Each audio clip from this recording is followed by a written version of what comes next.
ಮೀಸಲಾತಿ ವರದಿ ಸಲ್ಲಿಕೆಯಾಗಿದೆ. ಇವತ್ತು ಜಸ್ಟಿಸ್ ನಾಗಮೋಹನ್ ದಾಸ್ ಅವರ ಏಕಸದಸ್ಯ ಸಮಿತಿ ಒಳ ಮೀಸಲಾತಿ ಬಗ್ಗೆ ಸುದೀರ್ಘವಾದಂಥ ಒಂದು ಏನು ಸಮೀಕ್ಷೆ ನಡೆಸಿದ್ದಾರೆ. ಸುಮಾರು 27,48,000 ಕುಟುಂಬಗಳ ಸಮೀಕ್ಷೆ, 1,07,00,000 ಜನರ ಸಮೀಕ್ಷೆ ನಡೆಸಿ ಆ ವರದಿಯನ್ನು ಇವತ್ತು ಮಾನ್ಯ ಮುಖ್ಯಮಂತ್ರಿಗಳಿಗೆ ಸಲ್ಲಿಸಿದ್ದಾರೆ. ಇನ್ನು ಸಂಪೂರ್ಣವಾಗಿ ಯಾರೂ ಕೂಡ ಆ ವರದಿಯನ್ನು ನೋಡಿಲ್ಲ. ಸೊ ಮಾನ್ಯ ಮುಖ್ಯಮಂತ್ರಿಗಳ ಆದೇಶದ ಮೇರೆಗೆ ಅದು ಮುಂದಿನ ಕ್ಯಾಬಿನೆಟಿಗೆ ತರಬೇಕು ಅಂತ ಹೇಳಿದ್ದಾರೆ. ಸೊ ಅದರ ತಕ್ಕಗೆ ಕ್ಯಾಬಿನೆಟಿಗೆ ಬಂದ ಮೇಲೆ ಅಲ್ಲಿ ಚರ್ಚೆ ಆಗುತ್ತೆ. ಅಲ್ಲಿ ವರದಿನಲ್ಲಿ ಏನಿದೆ ಅಂತ ನೋಡ್ಬೇಕಲ್ಲ, ಹೇಗೆ ಯಾವ ರೀತಿ ವೈಜ್ಞಾನಿಕವಾಗಿ ಮಾಡಿದ್ದಾರೆ, ಏನೇನು ರೆಕಮೆಂಡೇಶನ್ಸ್ ಏನಿದೆ ಅದ್ರ ಮೇಲೆ ನಾವು ತೀರ್ಮಾನ ತಗೋತೀವಿ. ಒಟ್ಟಾರೆ ಒಳ ಮೀಸಲಾತಿಗೆ ಸರ್ಕಾರ ಬದ್ಧ ಇದೆ ಅಂತ ನಾವು ಏನು ಮುಂಚೆಯಿಂದನೂ ನಾವು ಪ್ರಾಮಾಣಿಕವಾಗಿ ನಾವು ಹೇಳ್ಕೊಂಡು ಬಂದಿದ್ದೀವಿ, ಅದನ್ನ ನಾವು ಮಾಡಿ ತೋರಿಸಿದ್ದೀವಿ. ಅದೇ ಮುಂದಿನ ಸಂಪುಟಕ್ಕೆ ಬರಬೇಕು ಅಂತಾನೆ ಹೇಳಿದ್ದಾರೆ ಮಾನ್ಯ ಮುಖ್ಯಮಂತ್ರಿಗಳು. ಅದು ಸೋಷಿಯಲ್ ವೆಲ್ಫೇರ್ ಡಿಪಾರ್ಟ್ಮೆಂಟ್ ವ್ಯಾಪ್ತಿಯಲ್ಲಿ ಸರಿಯಾಗಿ ಸಮೀಕ್ಷೆ ಆಗಿಲ್ಲ ಅಂತ ಯಾವ್ದ್ರಲ್ಲಿ ಒಳ ಮೀಸಲಾತಿಗೆ ನೋಡಿ, ಎಕ್ಸ್ಟೆನ್ಷನ್ ಸಾಕಷ್ಟು ಕೊಟ್ಟಿದ್ದೇವೆ. ಈಗ ನನ್ನ ಪ್ರಕಾರ ಸುಮಾರು 85% ತನಕ ಹೋಗಿದೆ ಅಂತ ರಿಪೋರ್ಟ್ಸ್ ಇದೆ. ಬಟ್ ಏನಿದೆ ನೋಡೋಣ, ವರದಿನಲ್ಲಿ 100% ಆಗಿದೆಯಾ, 95% ಆಗಿದೆಯಾ, ವಾಟ್ ಎವರ್ ಇಟ್ ಈಸ್. ಸುಮ್ಮನೆ ನಾವು ಹೇಳೋದು ತಪ್ಪಾಗುತ್ತೆ. ಈಗ ವರದಿಯನ್ನು ಇನ್ನೇನು ಒಂದು 4-5 ದಿನದಲ್ಲಿ ಕ್ಯಾಬಿನೆಟಿಗೆ ಮಂಡಿಸ್ತಾರೆ. ಅದು ಮಂಡನೆ ಆದಮೇಲೆ ಅದರಲ್ಲಿ ಏನೇನು ಅಂಶಗಳಿದೆ, ಏನೇನು ರೆಕಮೆಂಡೇಶನ್ಗಳಿದೆ ಅದೆಲ್ಲನೂ ಪರಿಗಣಿಸ್ಬಿಟ್ಟು ನಾವು ನಿರ್ಧಾರ ತಗೋತೀವಿ. ನೋಡಿ, ಯಾರ್ಯಾರು ಇವತ್ತು ಹೆಚ್ಚಾಗಿ ಮಾತಾಡ್ತಾ ಇದ್ದಾರೆ, BJP ನಾಯಕರು ಹೆಚ್ಚು, ಆಯ್ತಾ? ಅವರಿದ್ದಾಗ ಏನು ಮಾಡಿದ್ರು? ಈಗ ನಿಮ್ಮ ನಾರಾಯಣ ಸ್ವಾಮಿ ಅವರೇ ಇದ್ರು ಮಂತ್ರಿಗಳು, ಏನು ಮಾಡಿದ್ರಪ್ಪ ಕೇಂದ್ರ ಸಚಿವರಿದ್ದಾಗ? ಅಥವಾ ಗೋವಿಂದ ಕಾರಜೋಳ ಅವರು ಅವ್ರ ಕೈಲೇ ಇತ್ತು.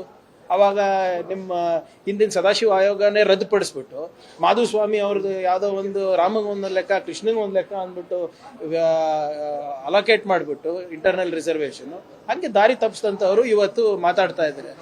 ನಾವು ಏನೇ ಇದ್ರೂ ಕೂಡ ವೈಜ್ಞಾನಿಕವಾಗಿ ಮಾಡಬೇಕು, ಕಾನೂನು ಬದ್ಧವಾಗಿ ಮಾಡಬೇಕು.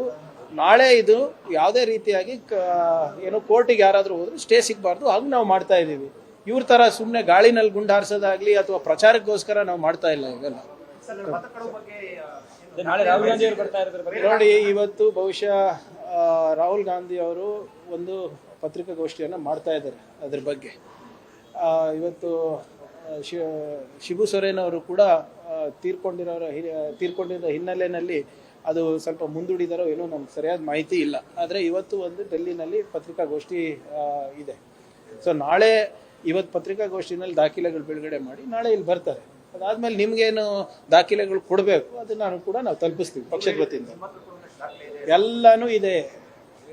ನಾವು ಯಾವತ್ತೂ ಕೂಡ ನಿಮ್ಮ ಮುಂದೆ ಬಂದಾಗ ಸರಿಯಾಗಿ ಹೋಮ್ವರ್ಕ್ ಮಾಡಿಕೊಂಡೇ ಬರೋದು. ನಾವು ನಿಮ್ಮ ಮುಂದೆ ನಾವು ಬಂದಾಗ ಪುರಾವೆಗಳು, ದಾಖಲೆಗಳು, ಸಾಕ್ಷಿಗಳನ್ನು ಮುಂದಿಟ್ಕೊಂಡೇ ಯಾವಾಗಲೂ ಕೂಡ ತಮ್ಮ ಮುಂದೆ ಬಂದಿದ್ದೀವಿ.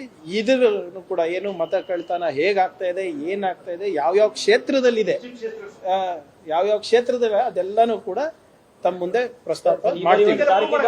ಯಾವುದು legally prove, authentic documented proof ಇರೋದ್ರಿಂದ ತಾನೇ ನಿಮ್ಮ ಮುಂದೆ ಬರ್ತಾ ಇರೋದು. ಇದ್ರೆ ಸುಮ್ಮನೆ ದಿನ ಪತ್ರಿಕಾಗೋಷ್ಠಿನಲ್ಲಿ ಮಾಡಿದ್ರೆ ಏನ್ ಪ್ರಯೋಜನ ಇದೆ? ಅಂಡ್ ಇದನ್ನ ಕಾನೂನಾತ್ಮಕವಾಗೂ ನಾವು ಹೋರಾಟವನ್ನ ತಗೋತಾ ಇದೀವಿ. ಯಾಕಂದ್ರೆ ಅನೇಕ ಬಾರಿ ಆರೋಪಗಳಿದ್ವು, ದುರ್ಬಳಕೆ ಆಗ್ತಾ ಇದೆ ಅಂತ. ನೋಡಿ, EVM ದುರ್ಬಳಕೆನೇ ಬೇರೆ, ಮತ ಕಳ್ತನನೇ ಬೇರೆ. ಅದು ತಾಂತ್ರಿಕವಾಗಿರೋದು. ನಾನು ಕೂಡ ಬರ್ದಿದ್ದೀನಲ್ಲ, ಈ ಎಲೆಕ್ಷನ್ ಕಮಿಷನ್ ಅವ್ರು ಯಾಕೆ ನನ್ನ ಪತ್ರಕ್ಕೆ ಉತ್ತರ ಕೊಡ್ತಾ ಇಲ್ಲ? ನಾನು ಒಬ್ಬ ಜವಾಬ್ದಾರಿ ಸ್ಥಾನಮಾನದಲ್ಲಿ ಇದ್ದವನಲ್ಲ. ವಿಶ್ವದ 4ನೇ ಅತಿ ದೊಡ್ಡ ತಂತ್ರಾಂಶದ ಕ್ಲಸ್ಟರ್ ನಾವು, Bengaluru 4th largest technology cluster in the world. ಅಂತವ್ರ ಮುಖ್ಯಸ್ಥರು ಲೆಟರ್ ಬರೆದಾಗ ಈ ಎಲೆಕ್ಷನ್ ಕಮಿಷನ್ ಯಾಕೆ ಉತ್ತರ ಕೊಡ್ತಾ ಇಲ್ಲ?